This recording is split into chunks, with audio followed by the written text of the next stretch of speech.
రాష్ట్రపతి ద్రౌపది ముర్ము చేసిన రాజ్యాంగ సిఫార్సు అంశంపై మంగళవారం సుప్రీంకోర్టులో విచారణ జరిగింది. అనంతరం కేంద్రంతో పాటు అన్ని రాష్ట్ర ప్రభుత్వాలకు సుప్రీంకోర్టు నోటీసులు జారీ చేసింది. రాజ్యాంగంలోని ఆర్టికల్ 200, 201 కింద గవర్నర్లు, రాష్ట్రపతి, రాష్ట్ర శాసనసభలు ఆమోదించిన బిల్లులకు అనుమతి ఇవ్వడంపై ఉన్నత అధికారులకు సంబంధించి చీఫ్ జస్టిస్ గవై నేతృత్వంలోని 5 సభ్యుల రాజ్యాంగ ధర్మాసనం justice Suryakant, justice Vikramanth, justice PS Narasimha, justice AS Chandrakar విచారణ చేపట్టారు.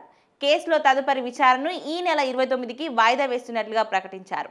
విచారణ సందర్భంగా చీఫ్ జస్టిస్ బిఆర్ గవై మాట్లాడుతూ ఈ కేసును ఆగస్టులో విచారించాలని కోర్టు ప్రతిపాదిస్తోందని చెప్పారు. సోలిసిటర్ జనరల్ తుషార్ మెహతా కేంద్ర ప్రభుత్వం తరపున హాజరవుతానని, కేంద్రానికి నోటీసులు అవసరం లేదని తెలిపారు.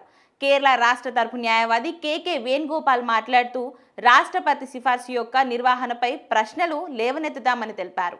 తమిళనాడు తరపున న్యాయవాది పి విల్సన్ మాట్లాడుతూ ఈ సిఫార్సులోని అంశాలు ఇప్పటికే తమిళనాడు గవర్నర్ కేసు తీర్పులో కవర్ అయ్యాయని, తమిళనాడు కూడా సిఫార్సు నిర్వహణపై ప్రశ్నలు లేవనెత్తుతామని ప్రకటించారు.